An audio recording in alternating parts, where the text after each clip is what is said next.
একদিন জঙ্গলে এক ভয়ঙ্কর বাঘ হাঁটছিল। হঠাৎই সে শুনল মিষ্টি কণ্ঠে কারো গান। টুন টুন টুন টুন সকাল হলো সকাল। বাঘ থমকে দাঁড়িয়ে বলল, আরে এত সুন্দর গান কে গাইছে? কাছে গিয়ে দেখে ছোট্ট টুনটুনি গাছে বসে গান গাইছে। বাঘ তখন লোভী চোখে তাকিয়ে বলল, এই টুনটুনি, তোকে আজ আমি খেয়েই ফেলবো।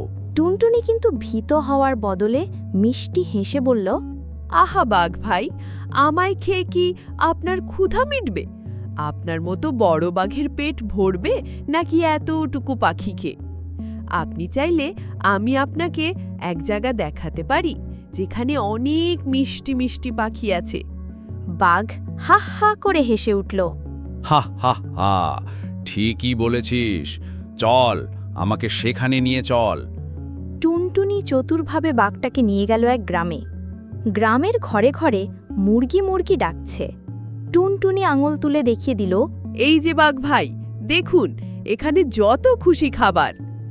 বাঘ আনন্দে উল্লাস করে মুরগির খোঁয়ারের দিকে ঝাঁপিয়ে পড়ল। কিন্তু সঙ্গে সঙ্গে গ্রামের লোকজন লাঠি হাতে বেরিয়ে এলো। একসাথে সবাই মিলে বাঘটাকে ধাওয়া দিল। বেচারা বাঘ দৌড়াতে দৌড়াতে বলছে, ওহো টুনটুনি, তুই আমাকে ফাঁদে ফেললি।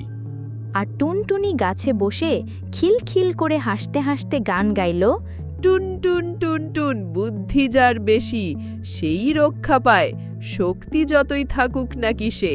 গল্পের শিক্ষা, শুধু শক্তি নয়, বুদ্ধি আর চতুরতাই আসল জোর।